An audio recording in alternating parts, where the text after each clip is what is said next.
Halo, kembali lagi dengan saya Sarah Anggreni. Tutorial kali ini kita akan mereview kembali bagaimana cara upload file dan folder pada drive Anda. Pertama, pastikan bahwa Anda sudah login di akun edukasi Anda. Kemudian, di sudut kanan atas, klik pada titik 9 dan pilih ikon Drive dari daftar. Atau dari alamat URL, Anda cukup mengetik drive.google.com, lalu tekan Enter. Lalu Anda akan berada di halaman Drive Anda. Klik tanda tambah pada bagian kiri atas. Terdapat beberapa pilihan untuk membuat folder, upload file, upload folder, atau membuat docs, sheet, dan slide. Kali ini kita akan membuat folder terlebih dahulu. Pilih folder baru.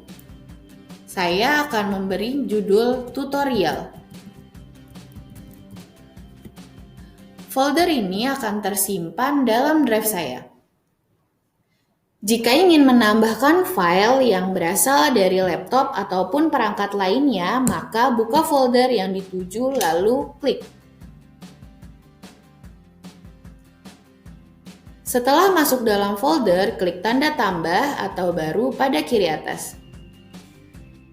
Anda dapat menambahkan file atau folder yang berasal dari perangkat Anda.